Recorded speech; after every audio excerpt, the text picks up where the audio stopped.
Morning. Donny Walker here. Whew, Monday. Busy week again. Good to have a little fun on the weekend. Went for a little drive in the sun there. And did a little yard work and stuff. That was all good. So yeah, hey, this morning doing 390. Fella asked me, wanted to kind of see me doing one, so I'm just polishing one right now. And I'll just show you how I kind of started it. Here's a stock one. Nothing been done yet. The 390, I port the exhaust to a certain spec that I have here on my jig. There's my line on the bottom. And as you can see, I'll port it to the top of the exhaust port to that line. So you'll see this one I've already did, and you can see that too good. Anyways, yeah, so I've done that to that spec, polished it, so the carbon doesn't stick. Like I said to you on the last video, the carbon kills. So yeah, in these ports, you know, there's a lot of what we call grapes. My dad used to call them grapes, little tiny pieces of slag and imperfections in the casting in the corner of the ports and in the sides of them and whatnot. So I try to get rid of all those, and you know, every little chunk in there, some carbon will stick to it, you know, and it always seems to build up in the corner of the exhaust ports where it starts scratching your piston, and they glow red hot. Like it's so hot it'll, you know, score your piston. But that takes quite a while. But like I said before, you know, if you use good oil, good gas, you know, take them apart and clean them once in a while, but that's a lot of work. So anyways, yeah, so I'm just doing this one to that spec. And what I do on the intake is I just basically do the same thing, just polish it, take some stuff out of it. I don't really remove any material out of it, any heavy material, just a little casting imperfections, and then I polish it slightly. I don't like to polish them too much on the intake. Pistons, I got them out there in the solvent tank where I clean them up. But what I do on the piston is I take material off the intake of the skirt on the 390s to a certain spec. I have a spec mark on my bench right down here, and it gets them all the same. Then I take my sanding jig, which is on my one grinder, and I use these big barrel sanding rolls I get from CC Specialty, where I get all my other bits from. They're about 5 inches long, and they thread onto this shank here. So I take and I chamfer all the sides of the pistons, corners. I clean out the windows and the sides of them, and just make them all nice so the oil sticks good to the piston, and little pieces aren't going to rub up and down and wreck it. They're not all real bad, but they all just need a little bit of cleaning up. So yeah, so I've also used, like for the polishing part, this is what I use just for the corners of the pistons and whatnot, to the fellow that was asking.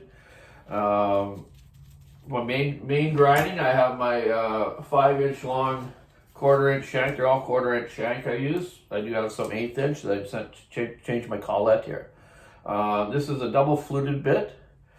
It's carbide. You can apparently get them resharpened, but I don't send them back to get resharpened. I just use them for months and get rid of them.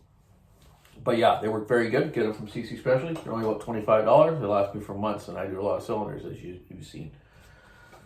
So then, after I've done my major shaping or taking material out, I will use my flopper disc. This is another grinder I have. Same 1/4-inch shank, 5-inch long, roughly the piece. As you can see here, I put the strip paper on. I use emery cloth. These rolls I buy, I use 280 grit at the beginning to get it so it's half decently kind of cleaned up and ready to polish. Then I'll use this 320 paper after. So using the 320, I just go in there and just keep working and working until I get a nice smooth finish, almost a mirror-like finish on the exhaust. The intake, I'll just clean up, like I said, just enough. I don't polish it heavily, just to make it flow nice. And your intake manifold on these are matched up properly to the port anyway. I've seen some guys port these and they take these and hog them right out. Well, then you got this big lip there, and it's no need for it. So keep it simple, man. It's always the best thing. Don't go too far that you don't know what you're doing, because you'll just ruin the motor. You know, I got some examples of some here. Here's one someone's done the intake. Holy crikes, man! You can throw a baseball through it. Well, that time he was way off, and he went so wide on it as well. You know, the piston wouldn't seal. The piston's got a seal on a piston port engine. It's like having a broken reed in a reed engine, or a broken rotor in a rotary valve engine, which a lot of people haven't seen, but they're used in old motorcycles, rotary valve type intake, and really fast go-kart engines, which I used to race, as you know, and still do, but just not those fast ones anymore. The body can't handle it. G-forces, isn't it? But it's still fun. So yeah, that's it for today. Okay, so there's my 3 units, and there's my sander for doing the shaftering the side of the pistons, my hogger for doing my major work, and my polisher. And yeah, all the SR Florida motors. I forget what kind of horsepower there, but I can do these fast because these things got power. And it actually, with my foot controls I use down below, I have a foot control for each grinder. It just makes it nicer. Like the old days, I never used those, and you turn the thing on, and this thing's friggin' revving 20,000 RPM, and it's like, you get all caught in there. Well, with the foot control, you can go slowly and work your port nice, and it just makes it more manageable, and you don't break the shafts of the grinder either. If you don't have the foot control and you're using this thing and it gets caught in there or something, this flexible cable will strip. It'll break inside, so now you got to replace the cable. My dad used to go through them like crazy because he never used the foot controls. And I finally, when I started taking it over and showing him, like, hey, you really should use that foot control. It makes it real nicer. Yeah, you know, he's old school. It's hard to convince, right? But he started using it and it worked good. And I use them all the time now. It's the only way to do it. So yeah, you know, anyone else, you know, you want to use, if you don't have this kind of stuff, what I used to use on a Dremel flex shaft is you just take a stainless steel cotter pin. You take a stainless steel cotter pin. I don't know really what the exact size is, but you take that, you put it into your Dremel, okay? Then run the strip paper through that, and just bend that eye kind of outlet of the cotter pin down a bit. Squeeze it so it's closer or smaller, and then put your strip paper on there. You can use it. So if you don't want to have to buy all this expensive stuff, it's not that expensive, but I make a living with it, so I need the good stuff. It makes my job easier and gets stuff done faster and more precise. So yeah, you can, you know, use an old Dremel. If you're going to use a Dremel, you know, grab the flexible shaft one. It's a little nicer, and it's not that much more to buy the kit to add to a Dremel if you have those type of ones. So, you know, as I was polishing it too, I was saying, you know, it also chamfers the inside of the port for the exhaust and the intake where, you know, you don't want sharp edges and the ring hanging up there.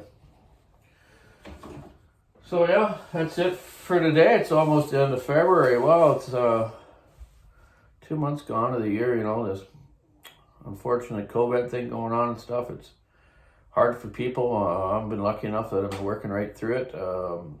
My gal hasn't. She's going back to school, actually, to become a daycare worker. We're going to open up a daycare wherever she finds a place to do it at or work for someone. But yeah, she's been real bored, so I had to take her out yesterday and at least go for a drive. But I've been fortunate enough. I've been working right through it. We've been busy. You know, everyone's not vacationing anymore, so everyone's home doing stuff. So our shop's been extremely busy. So yeah, hope everyone has a good week. I'm going to finish off 3 more of these cylinders right now and head off to the shop and put them together, set them out.